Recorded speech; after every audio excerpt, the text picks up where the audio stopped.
আমি অনন্যা। কলেজের প্রথম দিনেই রাশিদ আমার চোখে পড়েছিল। তার চোখে ছিল এক অদ্ভুত গভীরতা। আর হাসিটা, ওহ, হাসিটা যেন হৃদয়টা নরম করে দিত। আমি জানতাম না আমি কি সত্যি তার দিকে আকৃষ্ট নাকি শুধু বন্ধুত্বের খুশি। আমরা দ্রুত বন্ধু হয়ে উঠলাম।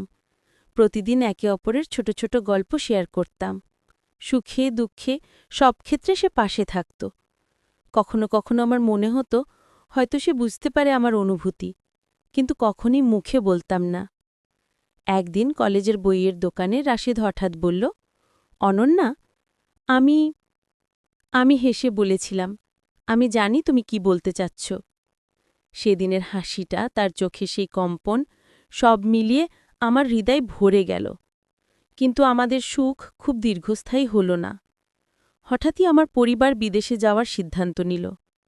বিদায়ের দিন ছিল খুবই কঠিন। রাশিদ আমাকে হাতে হাতে একটি চিঠি দিল। বলল, সব কথা এখানে লিখে রেখেছি, পড়ে রেখো।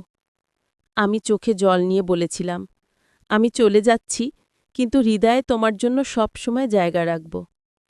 আমরা ধীরে ধীরে আলাদা হয়ে গেলাম। দূরত্ব বড় হলেও আমরা প্রতিদিন চিঠি লিখতাম, ফোনে কথা বলতাম। 1 বছর ধরে আমরা এভাবে যোগাযোগ রাখলাম। তবে মাঝে মাঝে ভয় পাই, তার অনুভূতি কি একই থাকবে? আমি কি আজও তার হৃদয়ে আছি? 1 বছর পরে দেশে ফিরে এলাম। রাশিদকে আবার দেখার মুহূর্তে আমার হৃদয় যেন থেমে গেছিল। সে হেসে বলল, আমি তো সবসময় তোমার অপেক্ষা করেছি।